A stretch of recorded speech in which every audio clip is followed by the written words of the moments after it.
Taraji since A Curious Case of Benjamin Button, which I thought she was just brilliant in, and then to watch her grow from that to Hustle and Flow to Cookie on Empire, she could pretty much do anything, really. Thank you for noticing.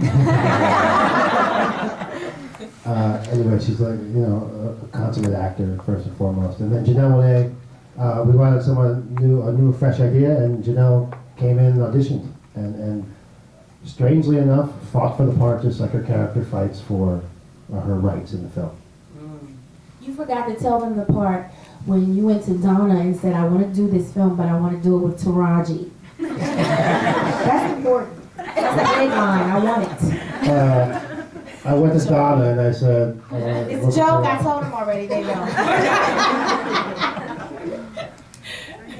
Hi, Stephen Shaver, Boston Herald. I'd like to ask Taraji and Octavia, since you're playing women who actually existed and really did these things, how important was it for you to know about them versus the, let's say, the film version of who they are that we see, in terms of research and idiosyncratic behavior or something? And also that scene where the two of you and Janelle have a problem with your car and the cop is coming on the road. It seems to be so resonant today, even sadly enough. And do you think that's one of the reasons this movie remains so powerful, that it's speaking to the world we live in now, not just 55 years ago? Well, let's answer the first question was, when you're portraying a person that's very real, in my case, Catherine is still alive, she's 98 years old, there's a responsibility to get it right. So as soon as I signed on to the project, I asked Ted immediately when I got the script, actually, is she still alive? And he said yes, and I said, we'll have to meet her immediately, because at the time she's 97. So I fly down with Ted, and her daughters come out. She had 3, one of them have since passed. So she has 2 daughters still alive, and granddaughter came and met me, and they hugged me, and they were like, oh my God, we're so happy they got you to play our mother. And my grandmother, and I was like, no pressure. So I go in and I sit with her, and you know, you're sitting in there and you're waiting for the queen. That's how it felt to come and you greet the queen. And she came in, and it was just like, wow, I'm in the presence of a real life superhero. And I guess the biggest things that I took away from her was her humility. And when you talk about superheroes, they're selfless. They don't think about themselves. They put humanity before them, you know. And, you know, I talked to her and I tried to make it weighty, like, how as a black woman did you do it?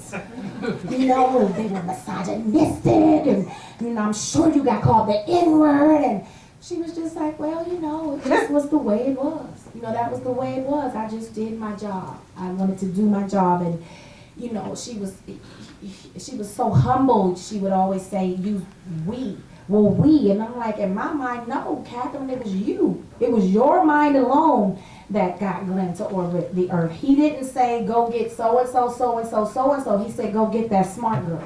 So it was you. But the fact that she sees the we and I blew me away. And her passion for math. The way I light up when I get asked questions about acting is the way her eyes dance when she talks about math. And how she wanted people to fall in love with numbers the way she loved it. If I had a teacher like that, I could have been a rocket scientist. If there was not an understanding when I was growing up, no one ever said to me, you can't do math because you're a girl. But there was an understanding. Like, you just grew up as a girl, oh, math and science is for boys. Somebody lied to me. Because this woman exists. All of these women existed. So that, to me, made it my mission to do this film. Because I didn't want another girl to grow up believing the myth or the lie. But I'm going to give it to Octavia because I could go on and on. Thank you, Taraji. I just did it this time. For me, it was a very different process because this is, as you said, a woman that actually existed. And she is no longer with us, but her family is, and her legacy remains. And I think, you know, even though I told them that I wanted to be a part of it early on, When I finally knew that it was going and that I was going to be, in the movie, there was like a 3.5 week period, so very little time. And as actors, our process can be, for me, my process is about, I need at least 6 weeks, so I start panicking. And I then thought I should Google and find out as much information about Dorothy as possible. And there's very little. And now if you Google it, you're going to see a lot of things referring to Margot's book. And you will get the NASA archives, which I got a lot of that. And you're going to see a lot of things referring you back to the film. But it is important to get it right. It is important to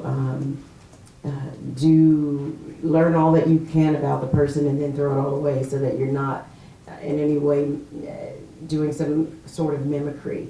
But what was wonderful is that Ted gave us a lot of the archival footage from NASA, and then the opening chapters that corresponded to our characters. He didn't betray you by giving us, a lot of the manuscript. He's like, I'm only giving you the background so that you can Explain to them that the book was being written simultaneously while the film was.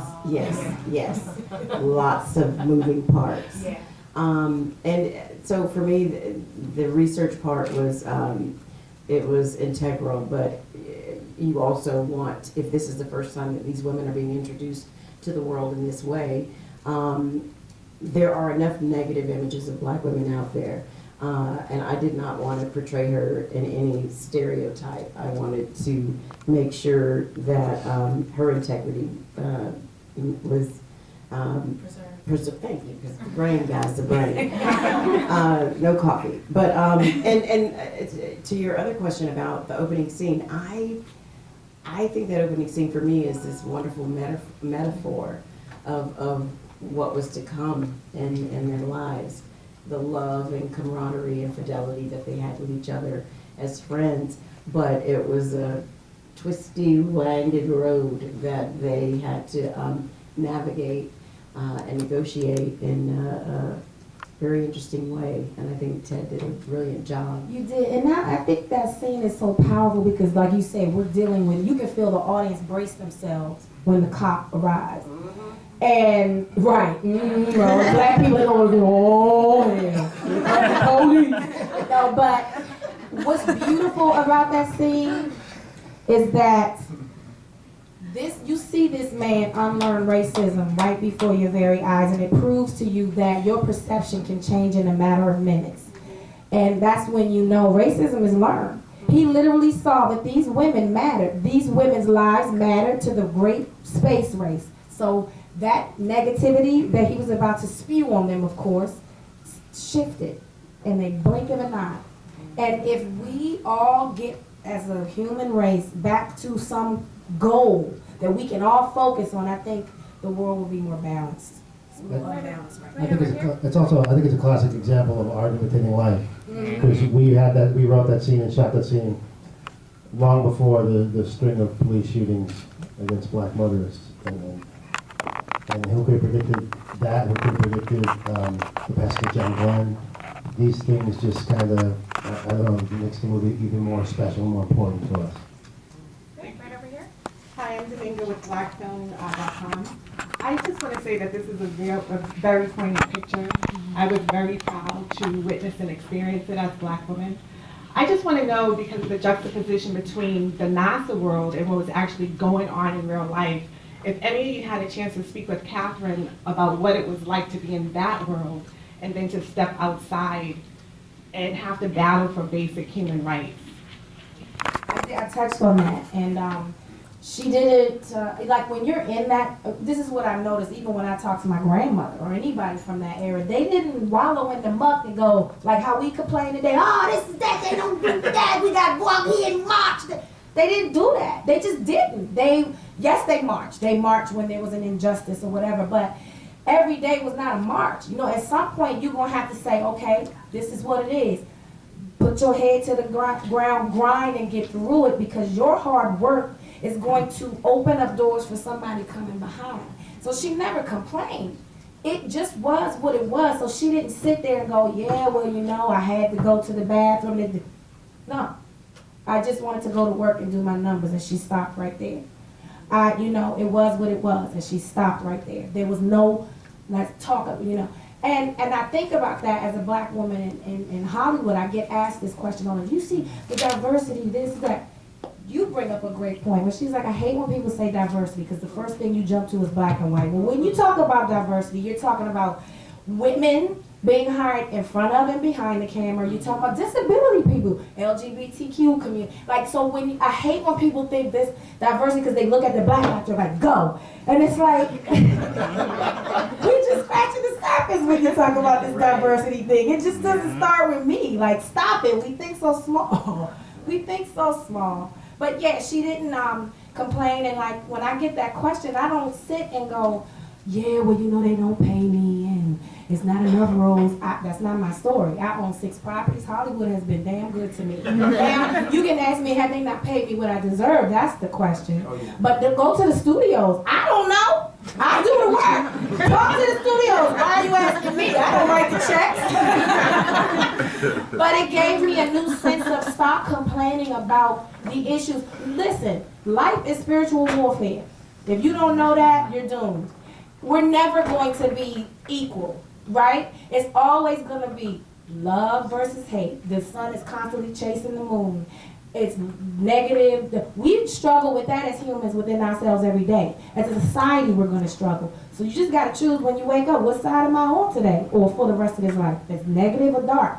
Then do the work, and hopefully your legacy is changing things. That's all we can do as humans.